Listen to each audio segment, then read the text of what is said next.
IELTSspeaking.ca. IELTS Speaking Part 2 and 3 Questions and Model Answers to the topic of Full of Color.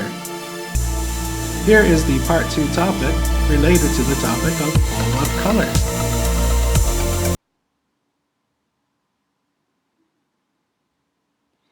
And here are the Part 3 questions also related to this topic. Now, let's listen to a Band 9 response first for Part 2. Remember in Part 2 that you have 1 minute to prepare and 2 minutes to deliver a presentation.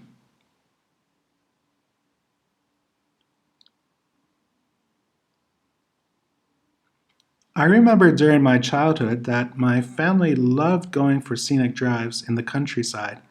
On weekends, we were usually all free and ready to do something nice together. We'd all hop in the car and drive around on quiet, windy roads and stare out at the picturesque landscape.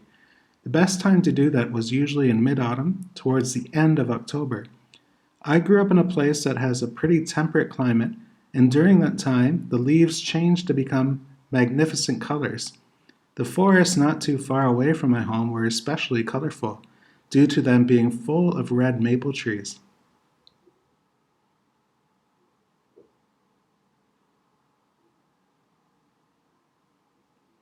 They really deserve that name because the leaves on those trees at that time had such a rich mixture of colors, including bright gold and intense reds and yellows. Most of the time was filled with just driving around and staring out of the car window. However, we sometimes stopped and did other things. One thing was hiking around on clearly marked forest trails in the wilderness. I really enjoy the outdoors and all of its splendors. Oh, I can't forget to say this, the best bit that I remember doing when I was pretty small was jumping in the crunchy leaves and breathing in the invigorating fresh air. Of course, it was a bit cooler then, so we had to dress in layers.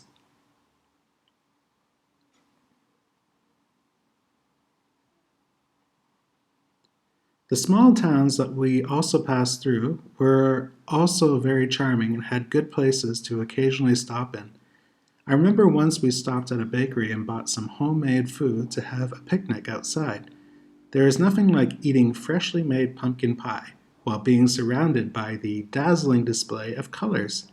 I guess that you can say that I'm very fortunate to see a lot of the beauty that nature offers. There was about a month long of quality autumn leaf viewing near my old hometown. I really love seeing the spectacular hues during that season. Thank you. That's all I have to say. Now here is some Part 2 topic vocabulary related to full of colors.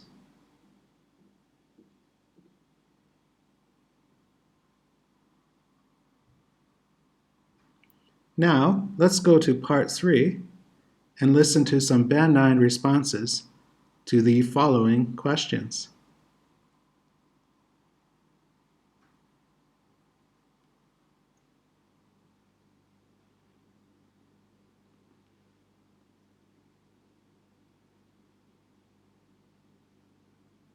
It seems to me that it can depend on the age of the home. Older homes that haven't been renovated in a while tend to have duller colors. I'm not sure why, but gray seemed to be a pretty popular color back then. However, nowadays it seems that people enjoy using different colors for various rooms. Kitchens tend to be brighter with the use of colors like yellow and orange. Living rooms, on the other hand, use more comfortable colors, such as soft blues and greens. Oh, and the ceilings are often painted white. I guess that color helps make rooms appear like they have more space.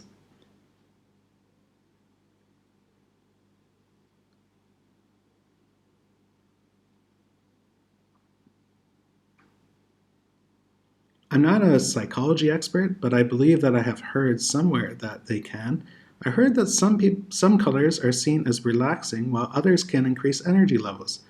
I think that's why softer colors are now used more in rooms where people relax, such as the bedroom and living room, whereas in the morning people head straight for the kitchen and dining room and want to socialize and wake up with a fresh brew of coffee.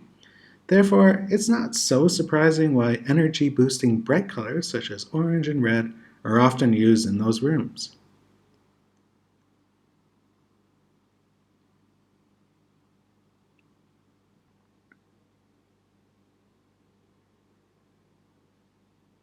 Well, I guess that the color depends on what the person is buying. Obviously, people who shop for groceries will choose the matching color for ripe fruit, such as yellow for bananas and orange for oranges. However, for something like clothes, people have a wide range of preferences, and they often choose the color they feel that will be the best match for them and their other clothes.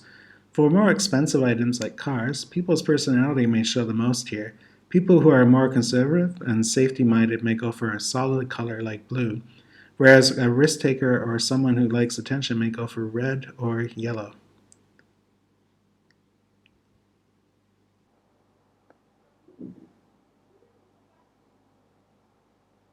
Well, it's obvious that color can have a tremendous psychological impact on people.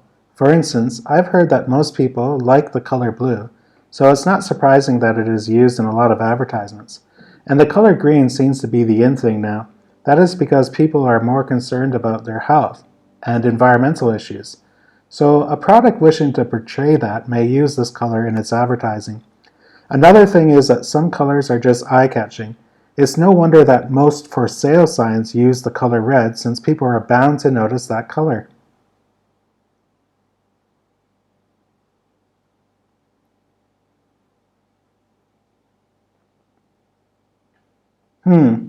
Is it really important for textbooks to use pictures? I suppose that there are many reasons why course books use them. People say that a picture often says 1,000 words, and I believe that to be true. Using illustrations helps to aid in the learning, and they may be more effective than just describing something. Also, there are different types of learners, and some appreciate seeing it rather than reading it. And don't forget that having a little bit of variety can also help to engage learners. Another thing is that course books also have to compete with other ones to be sold. Therefore, a dull book without photos or pictures has a greater chance of not being chosen.